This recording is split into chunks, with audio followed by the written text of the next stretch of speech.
We don't all have crystal balls. Many of us turn our eyes to God and follow that path. So we wouldn't have a crystal ball even if it were placed in front of us. But the reality is, understanding cycles helps you understand and prepare for life. I often take my son to the ocean. We stand with our toes in the water, and I teach him about cycles. Something as simple as the waves coming and out, in and out. We know that it happens in cycles. In fact, there's this comment that everybody teaches their children that the waves come in seven cycles of seven. They progressively get bigger, they break big, and then they start over smaller and they cycle through. Well, it's interesting. Silicon Valley has historically had a reset button hit every 7 to 8 years. And that reset of Silicon Valley cash flow, where they pull money into investment firms do what I call disperse it out to young tech entrepreneurs who throw it at the wall and see what can stick. They churn profits if they can, they weed out the rest. They don't even say, I'm sorry for losing the cash flow. And then they do mass layoffs and they start with a new batch. And that cycle happens about every 7 years. We've had a pause button on that. So we've known that the last round of venture capital funds that these companies got was going to be the last for a while. And yet that can kept getting kicked down the road and kicked again and kicked again. Well, unfortunately, the road has no more runway. And we're seeing the mass layoffs now catch up with the inflation. Everything is now at a bottleneck and something's going to break. Unfortunately, we're going to see mass layoffs. So I want to take us through this concept really quickly. There's some of these from the former conversation I had this morning. We're not going to dwell on them, just saying that Twitter asked laid off staff to please come back to work. This is rare. We rarely ever, ever, ever see companies bring people back. And if they do, it's under different terms. There's a reason why the layoffs happened. Of course, there's government rules to try to stop this, but the reality is the government isn't paying the salaries. There's not much they can do. And with the states adopting at-will employment, even if you fall under one of these exceptions, good luck finding somebody that would help you. We see big cases in the news all the time of court settlements, but those are politically motivated and few and far between. But what we do see is Facebook is about to make massive layoffs. And I do want to look at this one, even though we talked about it earlier. The number of Meta's 87,000 employees that are expected to be laid off could be greater than the roughly 3,700 employees who were let go by Twitter. So people are complaining that this almost 3,700, which I've only seen the numbers up to between 7 and 800 actually documented, they're obviously not going to shut down Meta, but even 10% would be at 8,700. And that's major. And if we look here, it says the report said that the company was planning to cut expenses by at least 10% in coming months, in part through staff reductions. So we'll see what that number actually comes up to. But what I wanted to do is, in the movies, they always show a tidal wave in lieu of any kind of tsunami, and yet they'll call it a tsunami. We've all seen the images of the massive wave wall that comes over New York and wipes it out and sweeps it out. But there's a real distinction between a tidal wave and a tsunami. And I just want to kind of go into this and you'll see how it ties together. But I went to NOAA, National Oceanic Atmospheric Administration. This is a government site, and you know it because, hey, they tell you it is. I'm joking, it's a .gov here.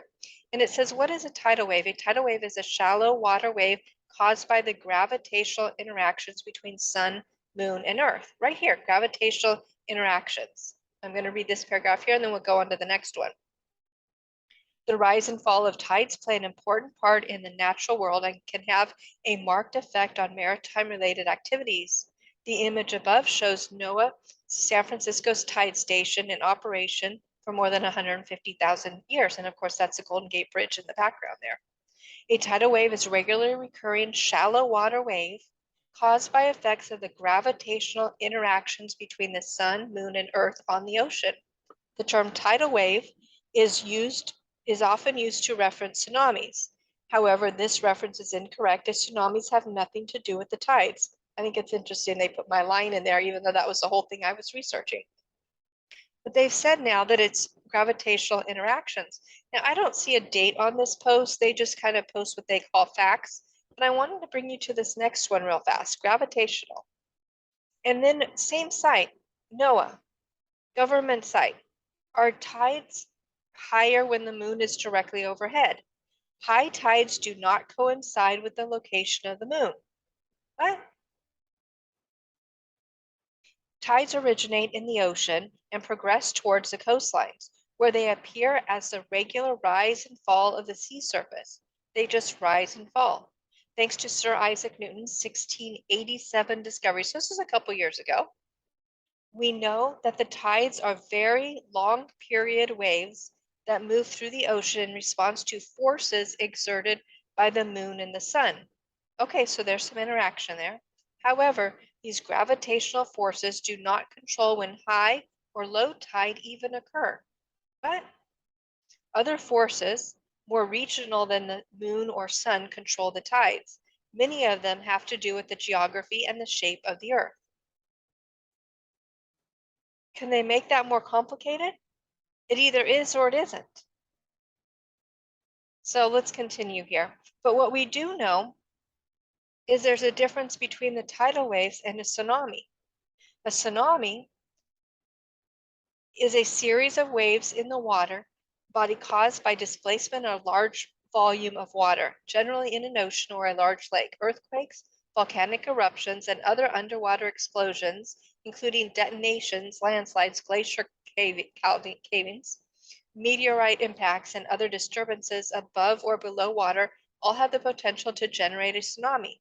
Unlike normal ocean waves, which are generated by wind or tides, which are in turn generated by the gravitational pull of the moon and the sun, a tsunami is generated by the displacement of water from a large event. So why did I take time to go into this? We are taught basic concepts. The words are kind of overlapped.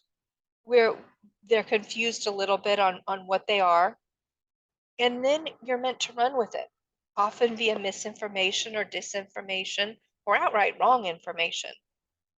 But what we do know is although we've been kind of, well, we have been, the gaslighting has been very strong around that we're not in a recession or depression, that the inflation isn't that bad, that supply chain isn't to worry, that all that cattle being killed off will not have an effect on beef prices in another year or milk and dairy until they get young calves back. The gaslighting has been in every direction. And yet we know the difference. A tidal wave you can often see coming. They'll come in cycles. A tsunami, people say they notice it because all of a sudden they'll look out to the sea and the sea will literally be gone as it recedes back to be sucked into the larger mass of the water. And then like a push, unlike anybody's ever felt, will wipe out from the ground all the way across. There isn't usually, I don't think there ever is, a large peak of a wave. It just comes in like a massive freight train and rips apart everything in its path. So where are we at then with this in the economy? We are going to get ripped apart. All you can do is be aware, understand the cycles, know who you are in the process, and have your own strategy because help you. So here, Microsoft president and admit that this is the path that we're on. But I want to tell you who's making these decisions. And let me skip down one more before I come back to that. Where did this one go?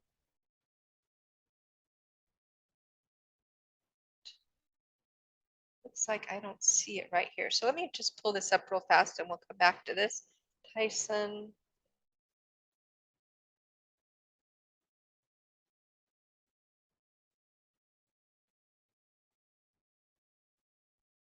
Excuse me on this. I pull up, it's probably here and I'm just not seeing it. Yeah, I don't see it. It looks like it got wiped out here. But Tyson Foods is an example. These are, great blue collar workers. They're individuals who show up every day and pretty much the concept of a good honest work for good honest pay. Right here it says 139,000 employees, 40% are women, 60% are men, and the ethnicity is even broken down here, but I still don't understand why we're tracking that. But essentially, there's almost 140,000 employees with Tyson Foods. Out of all of those employees, this became their CEO, a CFO, sorry, Chief Financial Officer. Tyson Foods CFO arrested after drunkenly entering random woman's home and sleeping in her bed. This was an hour ago. Well, now it's probably a couple hours ago. I've had this marked for a little while. It's NBC News, Marlene Lenthang, and I'm not going to show the picture because that's not important here. But what I want to say is this person's last name is Tyson. He's the great grandson of the founder of the company. Do you think there's anybody in that company of Tyson Foods of almost 140,000 people who might be better suited for a chief financial officer role? No, of course not. He's the only one because of nepotism. And this is what we see. Those who are running our boards, those who get the C-level appointed positions, those who get paid $1 million a year for subjects they know nothing about, they're there because they're trust fund babies. And because they've gone from cradle to a C-suite, they don't know anything about what you and I go through. They don't understand that often there's more month at the end of the money. They don't understand that rolling up one's sleeves doesn't guarantee a job. They don't understand that many are already homeless and hungry. And yet the comment of just go get a job, yes, where would you like me to get that job? From somebody who is so out of touch with reality because they've never had to work a day in their life.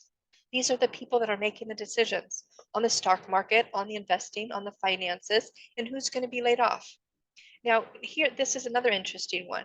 Elon Musk goes to court to defend his $56 billion Tesla pay. He paid 44 billion or 44.5 billion for Twitter, right? That's not even 1 year's pay. Or was this over many years? Well, the difference is here, this individual leveraged his intelligence, raised funds, built companies at a level. Now, whether right or wrong, or we agree with his policies or not, this individual has learned to leverage other people's money in order to amass great wealth. And that's the ticket for capitalism. Along the way, he has employed a lot of individuals. Now he has executive mindset that is different than most people on this planet, but also he is one of the wealthiest declared people on the planet. And I say that because many don't have their wealth, their generation under attack for his pay package. Well, if that's what he negotiated and that's what they agreed to pay, that's one thing. But when you've got an individual who is only in the position because of his last name, and we know is not suited for the position because often with this comes drug use as well. Not saying there is here, but there's usually a pattern here.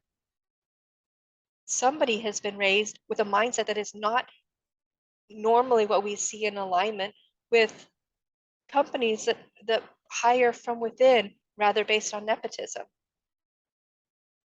So if we go back here to the Meta conversation, they're expected to lay off thousands in a broader tech slowdown. So this is telling us 4 hours ago, Washington Post, that the tech industry is definitely slowing down. It's coming to a halt. All that free money that they've been getting for years is slowing down. And all those partnerships they have with government that is funding the DARPA projects, all the various projects that are outside that of FOIA, the government funds are crashing. The amount of money owed on the debt alone, just the interest payments alone, is more than we've ever had in this country for a GDP, as far as my understanding. And yet here we go, we're going into mass layoffs. There won't be a safety net for all these people. Now we don't know how many, and I don't know if they filed under the WARN Act that we talked about in the previous, but it'll be interesting to see. But what a group of people. This campus that they built over here at One Hacker Way, you can drive around it. They've got trolley cars going around it, much like Disneyland has. You can stop at different buildings that are shaped like little homes or villages, and they've often called it a Disneyland.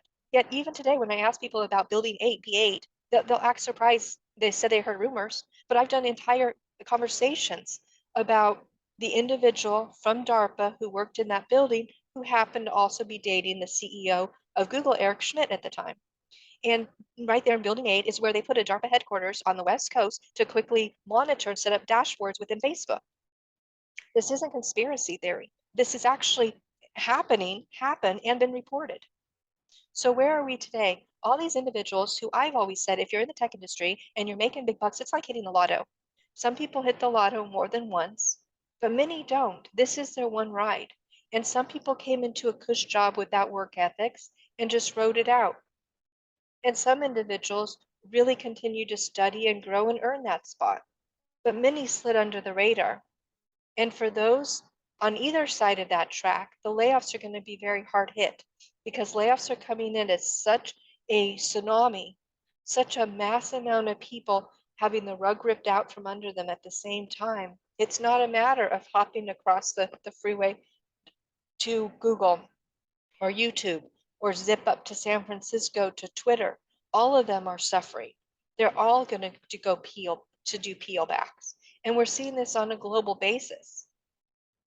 So for those involved in the layoffs, there's two different portions really. Those who are laid off, and that's what we're going to talk about here, and those who are privileged enough to keep their job, where life is going to get very tough for those trying to put their fingers in the holes as they get through this down cycle. So there's many sites you can use in order to track the layoffs. This one right here is on Crunchbase, and you can just put in Crunchbase Tech Layoffs 2022. I love TechCrunch and Crunchbase. I always refer us back to that for a variety of resources. But here, this was November 4th, so just 3 days ago, Tech Layoffs in 2022. The US companies that have cut jobs. After a banner year for tech in 2021.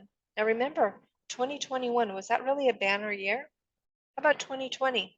No, not really either one of them. People were locked in their homes, and by the nature of being a tech company, these employees got to work from home as well. Many of them just didn't work. Many of them cut back, did whatever they did with their time.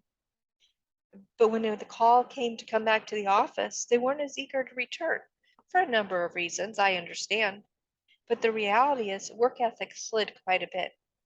So here, they're now announcing layoffs are here. In fact, as of late October, more than 52,000 workers in the US tech sector alone, just the tech sector. We're not talking about the Keystone Pipeline from a few years ago. We're not talking about the coal factories that we got announced this weekend. This doesn't even include the Twitter announcement, I don't believe. But they've been laid off in mass job cuts so far in 2022, according to the Crunchbase news tally. We're not going to go through all of this, but companies that you know of, Netflix, Robinhood, Glossier, Better, are just a few of the notable ones. And again, if you want to go to this link, the link is here. I think I'll put it in the description below. But notable 2022 US tech layoffs. Oh, they did put Twitter in there already. They updated from when I was here a few minutes ago. Stripe, Lyft, Shippo, Affirm, Fair, Digital Currency Group, Iron Ox, ChargeBee, Chime, Open Door, Gem, Brightline, Upstart, Booking.com, Notarize, EquityBee, EquityZen, Fifth Season. You can see this and look at the dates. We're not even to the beginning of October yet. Recharge, Argo AI, GoFundMe, Zillow, Costa Media, Tigergraph, Funbox, Embroker, Snick, all of these major, right? GoPuff. We're still, look at this. It's massive. I'm just going to Beyond Meat. Noom. Homey, TruePill, DocuSign, Foxtrot, Klarna, Kitty Hawk. Here we go. We're finally to September. Look, it's massive the amount of companies that are letting go of their employees right now. Where are you going to work? Everybody's going through similar, even good, what's been the slump in prescriptions. And yet they're even impacting 16% of their workforce. The Wing, 100%. An entire co-working office closed. As you go through, here's another Real, 100%. So if you want to look around your neighborhood, figure out, what's close to you and what's closing down. StubHub is unclear here. Ring Central. Quite a bit of information here. 30% of Robinhood. Oracle. What was Oracle's? Unclear. Okay, so and here, this goes back to, let's see how far back it'll go here. We're only in July here. I can see it keeps updated. It should go all the way back to January, and I think it'll keep loading. But we really want to look at that sweet spot over the last few weeks. Another place you can go is layoffstracker.com. So you can look at this month, last month, and from January 22 to current. And they've got a dashboard set up for you as the numbers load here. So we can get this to pull in. Layoffs by size are listed over here. ByteDance, Getter, Better, Peloton. Look at the massive amounts here. These add up quickly. So November already 10,839 and 34 companies reported.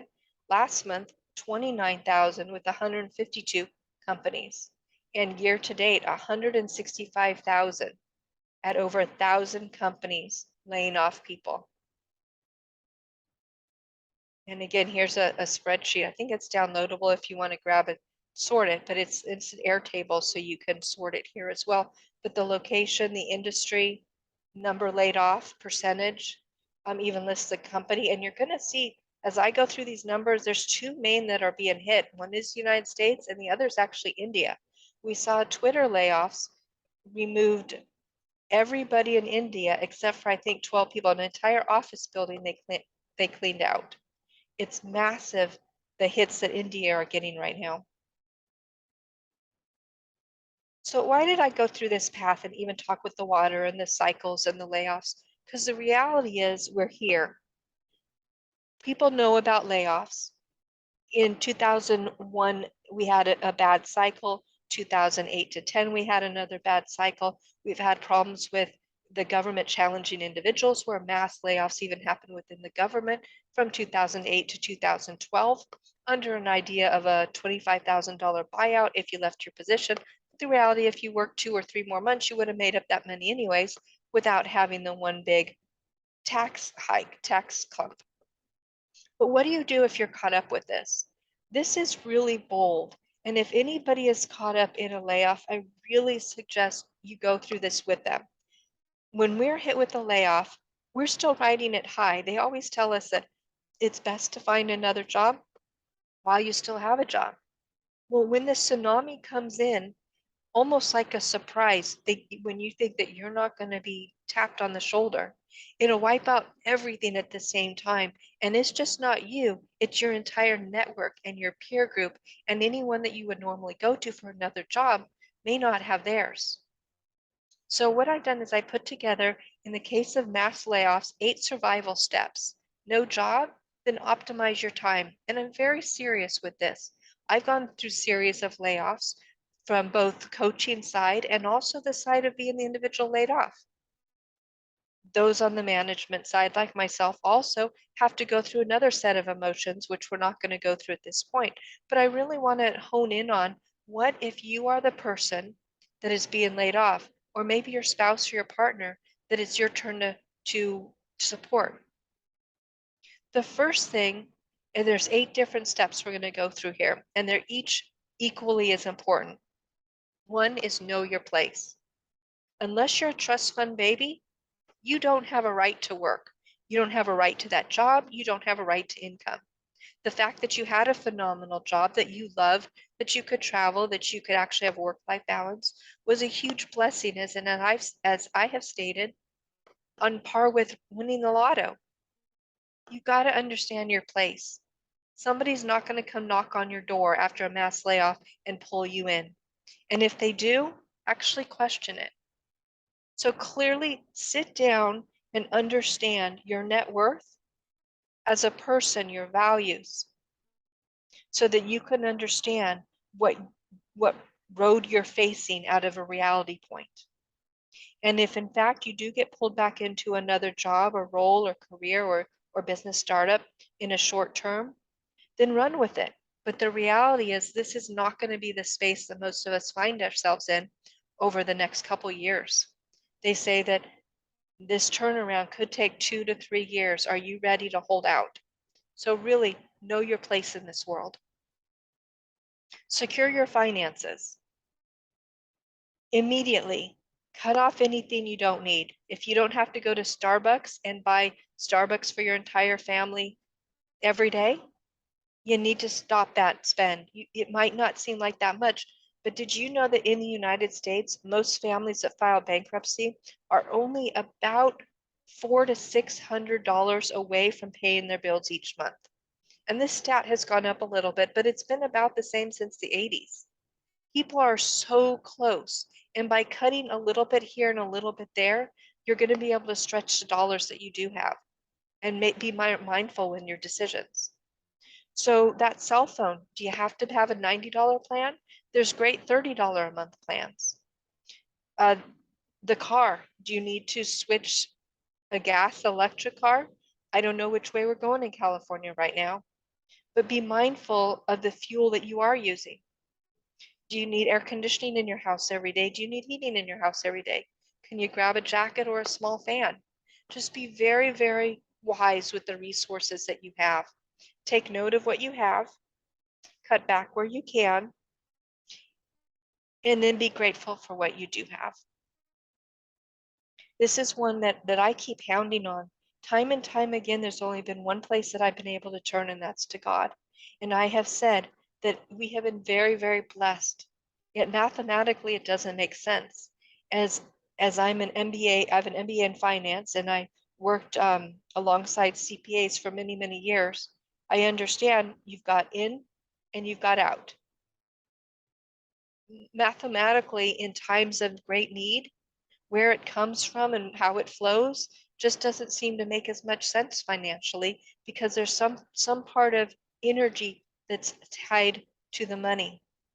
An example is a longtime friend of mine just mentioned that he's struggling and could use a little help. And yet we talk regularly. I had no idea. So I went ahead and sent a check, not knowing how my son and I were going to meet a huge bill that was due in 6 weeks. And yet, unbeknownst to me, the very same day that I placed the money in a friend's account that was just in need, without judgment, without questions, just releasing and sharing what I have, somebody wrote a check to me and dated it that same day. And although it took several more days to get to me, when I received it, I saw that it was dated and mailed the same day that I made the choice to release funds to help somebody else in need. There's really an amazing cycle here, and we are protected. It's a true lesson that we may not get what we want, but we do really get what we need. And you'd be surprised at how far this can be stretched when we get to that point. Now, once you've assessed really knowing your place and securing your finances, then move into build your resume and update your LinkedIn profile. Those are the two things that you really need to get a corner on. Now, all of this should be done within the first couple days. Don't let the sting of the layoff hit you. Quickly get into action. So of course, there's a lot of tools on how to update your resume, a lot of tools on how to optimize your LinkedIn profile. You can Google or YouTube different resources on how to do that. And there's entire groups, I think it's Jobber, Jobr, I'm not positive, that'll walk you through the process of how to plan your day. And we're going to talk more about that in a few more steps here. But make sure you're intentional with your time and how you carve out the direction that you're headed. So again, revamp your resume and update your LinkedIn profile. That's also a good time to reach out to your peers from your LinkedIn profile to ask for any kind of recommendation from your peers. Get that nailed down before they're off in their own world as well. Okay, understanding the cycle. This is where we go back to the tidal waves and tsunamis. Tidal waves are driven by cycles. Understand the economic cycle that we're in, understand the cycle of life that you're in, understand the global economics, understand where your industry fits in recession, and understand, each one of these little steps. One of the best ways to understand cycles from a monetary perspective is actually from, watching a stock market. You want to pick a stock that is going in a particular direction in a particular direction of the pathway it's on. So if the stock market is generally going up, most stocks will generally go up as well. But if you see the entire market is getting ready to completely run off a cliff, the stock that you're looking to go up may not continue to go up much longer unless it's recession proof or it's an inverse of the stock. And if so, know what industries would be affected inversely so that you can run for those areas to protect yourself. But understand cycles. Understand that things do happen in loops. Time is not linear. Time is like a slinky.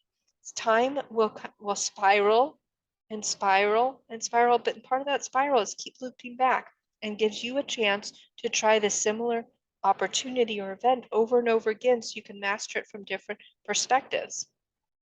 Now, I've gone quite a bit in depth into this concept, especially in my experience with artificial intelligence and machine learning. But the idea is our brains get a chance to try things over and over again and try different outcomes. So understand the cycle that you're in. The next one here is recession-proof industries. And I just talked about that briefly, but understand if the entire tech industry or segment is about to run off a cliff, part of that is all the funds that were in those for the venture capitalists is also drying up.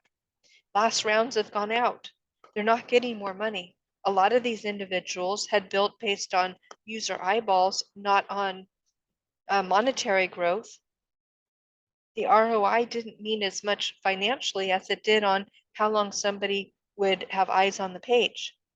You can't pay for eyes on the page unless you're tying it into advertisers. But advertisers are also drying up the amount of funds that they're placing out there. And as soon as one or two dries up, then the buy for the ad drops slightly, and then it drops slightly and it drops slightly as there's not as much supply and demand. So figure out where you're going to run when the tech industry has the tsunami hit it. Now, the next one, time management. This is a huge one. I've done quite a bit of talking on time management, and we really need to understand this is going to be key, especially for the next two blocks that we're going to talk about, or the next two steps. This time is going to pass. We don't know, like I started in the beginning, we don't have a crystal ball. We don't know what your return to work date is going to be. At some point, you're going to earn more money again. We don't know what that's going to look like, and we don't know where it's going to be. But at some point, you will be somewhere. So what you want to do is manage your time as best as possible. This isn't the time to sit in front of the TV and just heal or rest or vacation. There's a lot of work to be done, but manage that time as best you can.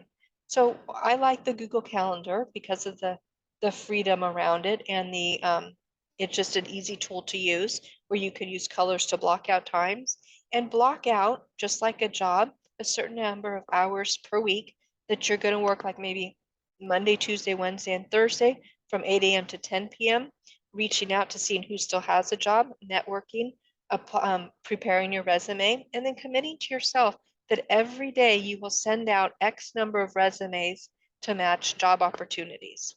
And as we said before, you just don't blindly send them out, and you never send them through a third party. So if you see a job posted, you don't apply there, you go directly to that company's website and apply. But before you do, go back to your LinkedIn and see if you know anybody in the company and get an introduction. This is the way you're going to do it. So you've got time blocked out. So if each day maybe you send one resume a day, well, all of a sudden in the first, if you work Monday through Thursday, give yourself a break on Fridays, that's 4 resumes. In a month, you're looking at 16 resumes out to hand-chosen companies that you've done a little research on and that you've tailored your resume to those roles. Now, ideally, you're going to want to mass produce a little bit faster here and do, back to the concept of hacking the job search or growing at scale. You don't want to send one a day. You want to send one category a day. So for instance, if you're looking for marketing jobs, you have one marketing resume that's going to fit across multiple companies. And then you can send that out to 4, 10, whatever it is, jobs in one day. So Monday might be Marketing Monday. Tuesday, you can look for tech jobs. And then you'd have that resume and you'd go search for tech jobs and you send that out. Now, how are you going to find these jobs? Web crawlers. Set up web crawlers at any of these companies that that are posting jobs, like Indeed. I don't know if Monster's still around. Any of these companies that I think Dice was one of them. I don't know who the big ones are right now, but go ahead and get a web crawler and send to your email box when the type of job category comes up that you want. I'd also suggest calling the company. Although most companies now, they don't have phones on their desks. You can't, the front desk doesn't even answer. It's very difficult to get through. Some companies still have somebody that'll answer the phone that isn't security. And if not, you can walk over to the company if it's in your area. The best secret I've ever had is smokers. Smokers leave the building every once in a while. You could say most people don't smoke anymore. Yeah, well, unfortunately, there's still quite a few people who do. So find the smoker area and just go ahead and get yourself some water and go stand in that area for a little while and ask them about their job, about the company. They'll usually talk openly and ask them if you can use them as a referral. Just be bold and get out of your shell, and you'll be able to find the opportunities. So time management is really blocking out the time so that the time doesn't pass and all of a sudden you're 6 months down the line and you realize, wait, maybe I should start looking for a job. Start from day one when you have that momentum, but don't do it 40 hours a week. Don't do it 8 hours a day. It's very easy to put all your time and energy into rushing quickly, but not have the fruit at the end of the day, the week, the month, the quarter. But what you do need to do with your time is also block out time for things that have been important to you. Is there a hobby that you've wanted to do? Keep something inexpensive, but block that time out for yourself. How about friends and family? We're going to talk about this more on the next one, but make sure you block out time to spend with your loved ones. Because again, this time will pass. And although the time will move very, very slowly between here and returning to work, because there's so many unknowns along the path, make sure you take that time and block it out to have dinner every night with your family. You're not commuting. It would be nice for you to help make the meal or set the table or change the family routine. So block out that time. And there's 3 times we talked about. 1, to progress your job search. Block it out and honor that time. 2, for whatever your dreams or hobbies are. And 3, friends and family. Making sure that you prioritize these in your day, because that honey-do list will come, the worry over the finances will hit, the realization that it's been a long time. Make sure you have everything blocked out. Pull yourself forward. And this is why I say it's really important for the next 2 steps. The next one I want to talk about is friends, family, and travel. Often in climbing the proverbial career ladder, we have to set our friends aside or our family aside. Your friends and your family have been brought into your life for a reason. Sometimes we don't know why, but they're there, and this is who you should be able to fall back on in times of need. But instead of falling back on, why not spend more time getting to know them? Understand what they've gone through in life. Celebrate with them. Go for walks. Do things that are inexpensive or free if possible. You know, in California, plenty of sunshine. Go sit on a park bench and people watch. You used to be able to go to airports and people watch. That fun got taken away, but there's a lot of other places you can go. Maybe a mall and watch people. There's a lot that can be done that will help bridge those relationships. Because if we're in fact looking at a 2 to 3 year mass layoffs before the economy pulls back, you need to make sure that you're grounded in reality and grounded with people who love you. And I put here in the same category friends, family, and travel. Often we don't have enough of a tether to really travel that much. Maybe traveling the world is something that's important to you. I've always wanted to do one of those global cruises. Well, this is the time to do it. Because even if you're negotiating a job back, if you're on a cruise, you can get off at the next port and fly back if needed. Or you can negotiate a little bit longer time away and ask for a different start date. But what you want to do is occupy your time in a way that keeps you moving and growing forward. Because when you go in for the interviews, they're going to want to know, what did you do with your time? How did you learn and grow? Not that you sat home with your feet up eating bonbons, watching TV the whole time, stressing. Plus, for you and your life, this is a break that we all wish we had, and then we have it, we're not prepared for. So it's a phenomenal opportunity to take this time to travel, especially now that you can have a Wi-Fi and a laptop and still keep up with your time management. You can have that first segment of researching job opportunities and putting together your resume for specific hours of the day, no matter where you're located. Just sit down and do it. There's libraries all over the planet. There's coffee shops all over the planet. There's train stations. There's lots of places for you to handle this. The next section of friends and family is is just as important. You can call, Zoom, text, but spending that time dedicated and really getting to know other people and new friends as well on your travel. It's very interesting that as we travel the world, opportunities open up that we would have never had from our daily routines. You meet phenomenal individuals with different perspectives. It's truly a blessing. And then, of course, the middle category that I talked about that I just skipped over is your hobby. Traveling opens your eyes to what else is possible, what other cultures like and don't like, what food, what you like. It opens up a whole nother pathway for you. Enjoy it. And then the last step I want to talk about, which wraps all of these up, all the way from know your place in this world, know your place in the job world, is managing your emotions. When we don't have a job, it hits us at the core. Our job, our career is also typically tied to our identity, how we identify ourselves. I am a such and such. I do such and such. We take honor and pride in what we do. Manage your emotions so that you can find a peace and a love in every day. As you walk around the block or you drive in your car, focus on knowing that this is your time for freedom, that this time soon will pass, and for better or worse, you'll be back in the grind of the jobs or the careers and back in that commute. But in the moment, enjoy. Figure out what is truly important to you. What are your values? What do you want to do next? And more importantly, what do you not ever want to do again? And out of this, you will have the strong foundation in order to move forward with power into that next role, whether it's an independent performer, a supervisor, or an executive, or even a business owner or founder. But mass layoffs are coming.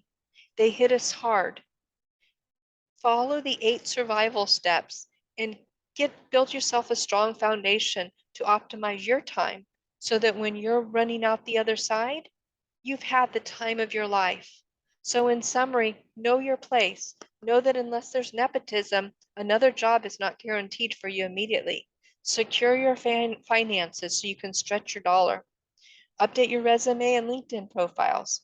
Understand the cycles that we're in, not only you in your personal life, but the cycle of the industry, the cycle of the world economic situation. Recession-proof industries are where you want to look. It may not be what you've been trained for or your job, but your skills are transferable.